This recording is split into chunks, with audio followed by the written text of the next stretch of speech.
Very often I meditate, and say 5 minutes or 10 minutes into meditation, I get an idea, a solution. And instead of just, okay, there's a solution, I will think of it later, and going back to meditation, I cannot go back to meditation. Well, that's good. That's good because you're in the receptive mode, and once it flows, then follow it. The meditation got you ready to be ready to be ready. Now you're ready. That's why we don't want you to follow any rules or guidance from anyone other than what's coming directly from your inner being to you. Everything we teach you about, we're not trying to teach you which politics to follow. We're not trying to teach you which things that we think are the right or the wrong things. We want to teach you how to connect with your own guidance so that you can be the creator that you were born to be. And remind you that you can't get it wrong. So when we say sit for 15 or 20 minutes, there are some people who sit and sit and sit and sit and sit.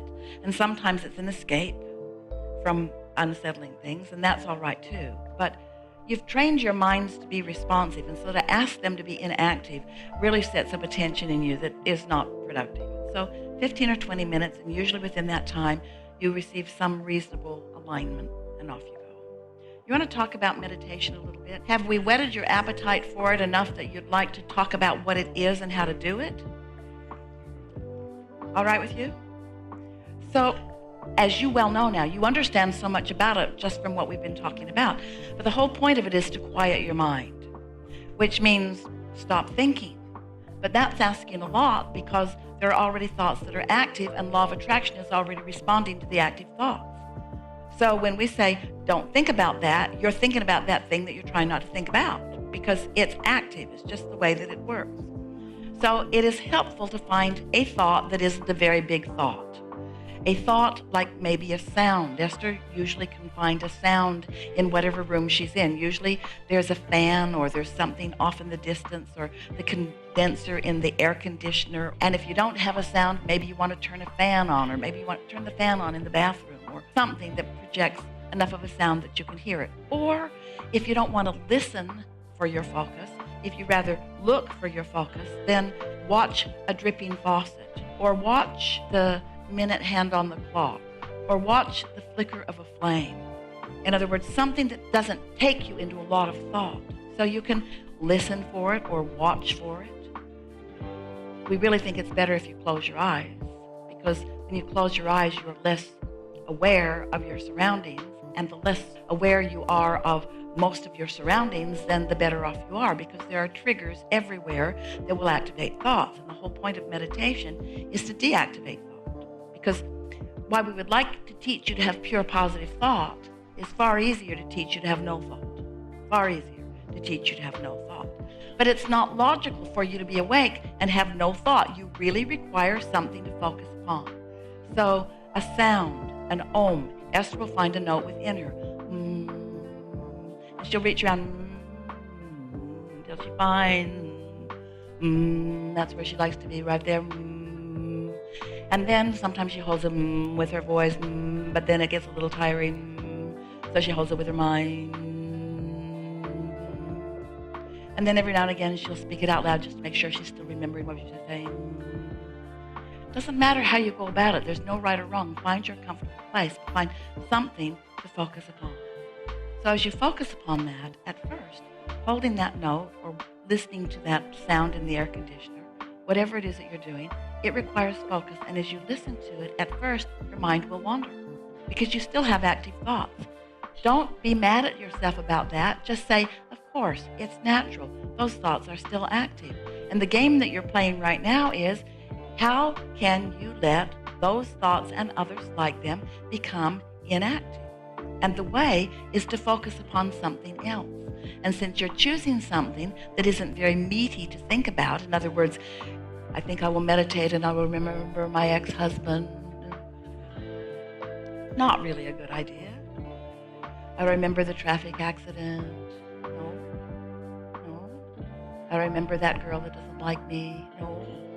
There are a lot of things that you really cannot focus upon, and yet your mind still might be trying to reach them. I'm worried about money. I'm worried about money. I'm worried about money. No, we're being ridiculously obvious here. here, but there are things that you don't want to think about. You're trying to quiet your mind, because when you stop thought, you stop all thought, and when you stop all thought, you stop resistance, and when you stop resistance, now the thought that your inner being is thinking about everything that matters to you kicks in, and you have access to it. And with a few days of just quieting your mind, you'll start receiving that access. The thoughts will start flowing to you. The ideas about the books that you've been wanting to write for a long time will begin flowing. The name of somebody that you've been trying to remember will float into your mind after you've used every resource to try to figure out what it is. Things that you've been wondering about, solutions that you've been looking to, ideas will come to you. And maybe the idea that comes is not the idea that will take you all the way home to the solution, but it's the idea that will lead to the idea that will lead to the idea that will lead to the idea that will lead to the idea that will take you all the way. You see what we're getting at? And so, do you meditate on a regular basis? Have we convinced you? Are you at a place now where you would encourage yourself to at least set the time aside? And does it feel logical to you that first thing in the morning is the best time before your mind has gotten too active on too many things? And does it seem logical to you that you could find something to focus upon? So the first thing that you will feel, the first indication that you really have accomplished a softening of activity of thought, is that you will begin to feel a detachment from your current reality. Now don't worry, you're not going to float away. You're not going to become unconscious. This will not be the window into your death experience. This is a quieting of your mind, and so you'll feel a detachment, which usually means sit in a comfortable place. If you're not comfortable sitting on the floor, then sit in a chair. And it's better if your feet are on the floor. And it's better if your hands are relaxed. Don't sit tense and don't cling to something. In other words, be as relaxed as you can be while you're sitting up. You could lie down, but it might encourage you to go to sleep, which means the experience will be ineffective for you. If you fall asleep, then you have stopped conscious activity, but when you awaken, you'll pick up right where it was when you drifted off. And so if during meditation, in your aware and not aware state, as the resistance subsides and the vibration of that broader part of you becomes more active, when you come back from your meditation, that's the vibrational frequency that your point of attraction has been reset at. So since there's absence of things that you're worrying about, it won't be immediately that you'll go back to worry. Since it's absence of being mad at somebody that you've accomplished, then you won't go back to being mad at them. Now, that does not mean that sometime during the day something will trigger a thought about something and you could end up back in a somewhat resistant spot on some of those things that you've been worrying about. But you will not return to the same vibration of resistance that you were before. Every day, this is a progressive thing.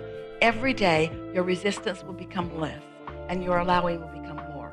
Every day, your anger will be less and your love will be more. Every day, your lethargy will be less and your feeling of enthusiasm will be more. Every day, your confusion will be less and your clarity will be more. Every day, your sense of self will be more sharply focused and in keeping with your inner being, until we're not kidding you at all. Within a period of as short of 30 days, you can have completely re-established your point of attraction. And long before that 30 days is up, the people who are surrounding you in your life experience will be noticing a difference in the way you be in the world. And you'll be noticing different rendezvousing with different parts of different people. We're not saying that the people that you've been rendezvousing with will go away altogether. Oh yeah, I meditated you right out of my experience. Thank God. No, you will meditate the troubling parts of them out of your experience, and law of attraction will not rendezvous you with things that are not active within you. This is the thing that we want you to take away from the conversation about meditation. Law of attraction will not cause you to rendezvous with things that are not active in your vibration. And meditation is the fastest way to cause things that are not wanted to be active in your life experience to no longer be active in your life experience. So now you have a clearer sense of what it is. Don't make a big deal about it. Don't make a ritual about it. But it is a good idea to get off to yourself, unless you have a really compatible partner. Get off to yourself, where a comfortable clothing and focus upon something that requires very little attention, and then just begin to let the good times roll, because it is our promise to you that they will. You're feeling pretty good, aren't you?